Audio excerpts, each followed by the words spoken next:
ओमफ्राय YouTube आं बेसेबां फैसा मोननाय होनना बुङोब्ला खुलुमबाय नमस्कार welcome back to big Sargiyari YouTube channel so दिनैनि भिडिअ मा जागोन नोंथांमोना थाम्बनेल आरो टाइटेलखौ नायनानै मिथिखाबाय जानांगौ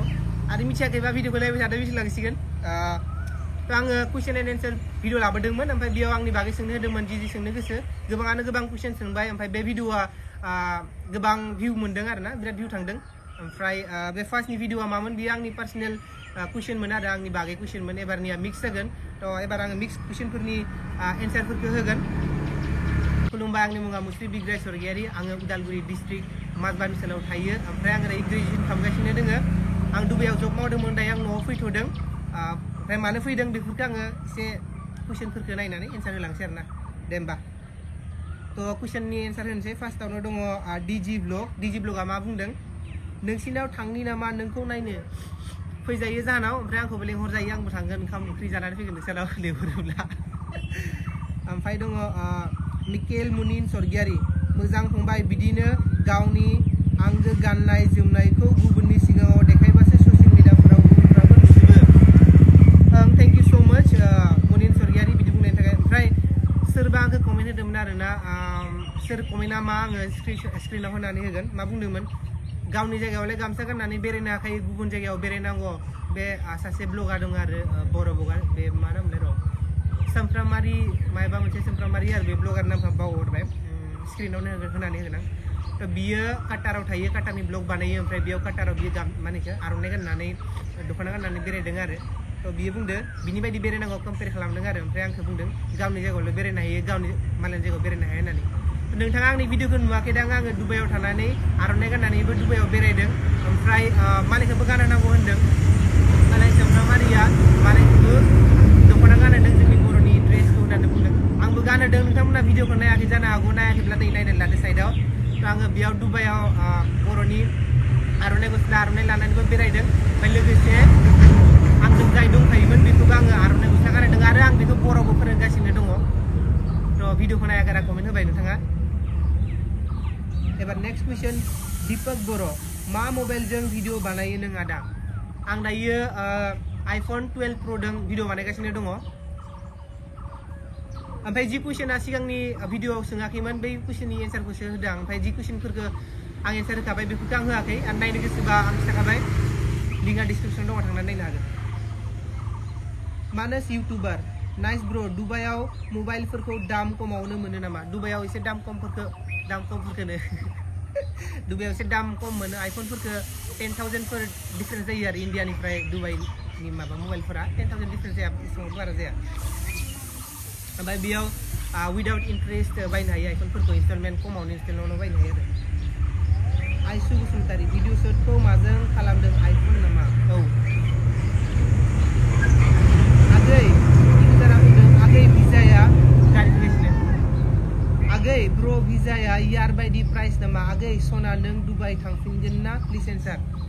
औ भिजाया बेयाव बेलेग बेलेग भिजा थायो बेयाव भिजिट भिजा थायो इमप्लयि भिजा थायो फ्रिलेन्सार भिजा थायो पार्टनारशिप भिजा थायो बिदि बेलेग बेलेग भिजा थायो नोंथांमोना जुदि बेरायनो थांदों बेयाव 15 डेजनिफ्राय 2 मान्थसिम भिजा बानायनो हायो बिदिनो आरो 15 दिननिफ्राय 2 माससिम भिजा बानायनो हायो आरो 2 मासनि बारा थानो गोसोबा 2 मासनि बानायखांनायनि उनाव भिजाखौ बियो माबा जागोन आरो भिजिट भिजा बेरायनाय ओमफ्राय जुदि थानो गोसोबा बेखौ एक्सटेन्ड खालामजागोन ओमफ्राय बेसे प्राइसा बेलेग बेलेग जायो बेयाव भिजिट भिजाया बिदिनो 10,000 15,000 स्टार्ट जानानै 20 30 40 बिदिहालागै जायो 15,000 20,000 बिदिहालागै जायो ओमफ्राय बियो नोंनि सायाव आरोना बेयो नों माबायदि भिजा लायो लोगोसे बेयाव आं खिथाखाबाय बेयाव इमप्लयि भिजाया 2 इयार्सनि थाखाय जायो ओमफ्राय 2 इयार्सआव आपडेट खालामबाय थानांगौ इमप्लयि भिजाया ओमफ्राय बे इमप्लयि भिजाया मा जायो कम्पानिया बानायना होयो आरो नोंथांमोना जुदि कम्पानि बा सरकार बानायना होगोन नोंथांमोना जुदि बेयाव खामानि मावदों होमब्ला कम्पानियानो बानायना होगोन फैसा नाङा ओमफ्राय फ्रिलेन्सार ओमफ्राय माने बे फ्रिलेन्सार ओमफ्राय पार्टनारशिप भिजाफोरा बियो बिराद एक्सपेन्सिभ जायो बियो 10 लाख बिदि गाहाम जायो थ' बियो जोंनि गोनांथिबो गैखाया इ फुटबल ब्र' नोंखौ कन्टेक्ट खालामगौमोन बोरै खालामनो कन्टेक्ट खालामनो थाखाय आंखौ फेसबुकआव मेसेज खालामनो हागोन लोगोसे इन्स्टाग्रामावबो मेसेज खालामनो हागोन आंखौ लिंकखौ आं डिसक्रिपसनाव होबाय थांनानै आंखौ मेसेज खालामनो हागोन इन्स्टाग्रामाव खालामबा थाबनो रिप्लाय मोनगोन इन्स्टाग्रामाव कम फलोवार दङ फेसबुकआव 28 जाबाय नालाय ओंखायनो मेसेजआ बारा फैयो बेनि थाखाय इन्स्टाग्रामाव मेसेज खालामोब्ला इजिलि रिप्लाय मोनगोन आरो हारिसिं ब्रह्म न'आव फैदों नामा आगै मालाबा बङाइगावआव फैब्ला लोगो हमनो हागोन ना औ आं दायो न'आव फैदों नोंथांमोना भिडिअखौ नुखाबाय जानांगौ ओमफ्राय औ लोगो मोननो हागोन मानो लोगो हमनो हाया जानो लेंलायलायबाय आं मोनसे अलरेडि भिडिअ शुट खालामबाय बियो आंनि हिन्दी चेनेल जागोन आरोना गोबाङानो आंखौ हिन्दी चेनेल बानाय होनबाय थादोंमोन थ' बिनि थाखाय आङो हिन्दी चेनेलबो बानायबाय सेकेन्ड चेनेल बियो आंनि नोंथांमोना आंनि हिन्दी ब्लग्सफोरखौ नायनो गोसोबा साबस्क्राइब खालामनो हागोन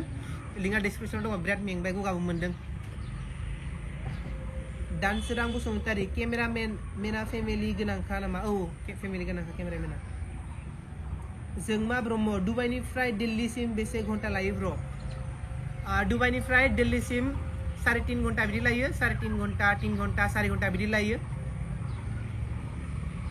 कृष्ण नार्जारी मानो फैखो फंबाय ओके स' गोबाङानो बे कुइसनखौ सोंबाय थादों आं दुबाइनिफ्राय मानो फैखो आं दुबाइनिफ्राय फैदों आंनि ग्रेजुएशनखौ कमप्लिट खालामनो थाखाय मानो होनबा आंनि सरकारि जबा पेन्डिं जानानै दंमोन बेनि थाखाय आङो ग्रेजुएशनखौ कमप्लिट खालामनो फैबाय आङो प्राइभेट जब मावबाय थादोंमोन बेयाव एज ए केशियार खिन्थु आं दायो दोनथ'नानै फैथ'बाय आरो ओमफ्राय आं थांफिनगोन सिन्था खालामनो नाङा दुबाइनि भिडिअफोरखौ नुबाय थागोन खालि चेनेलखौ साबस्क्राइब खालामनानै दोननानै भिडिअखौ नायबाय थाबानो जाबाय आपडेट मोनबाय थागोन एमडी बर' नों दुबाइ थांफिनला नामा दा रिप्लाइ खालाम प्लिज अके दुबाइ आं थांगोन बे कुइसना गोबां दङ कमिला बर' नोंनि निजा आब'ना फंबाय आङो मोनसे फेमिलि ब्लग होनानै लाबोदों न'आव फैनाय लोगो लोगो बेयाव आङो जाबो खिथादोंमोन बेखौ निजा आब' नामा सोंदों औ बियो आंनि निजा आब' इउजार नोंसिना मा गामि आरो मा डिस्ट्रिक्ट नोंसिना न'खराव साबेसे प्लिज रिप्लाइ ओके गामि आरो डिस्ट्रिक्ट आं खिथाखाबाय ओमफ्राय जोंहा न'खराव साबेसे दङ होनना बुङोब्ला आंहा 3 बिब' दङ देरसिन बिब' ओमफ्राय बिमा बिफा ओमफ्राय आं बयनिख्रुइ उन्दैसिन ओमफ्राय बिब'फोरा हाबा जाजोब्बाय दायो आइ आफा ओमफ्राय आंल' दायो 3ल' दङ आरो जोंहा ओमफ्राय आब'खौ नोंथांमोना नुखाबाय भिडिअआव बेयाव एडमिसन होदों बाबुखौ थ' बेयावनो थायो दायो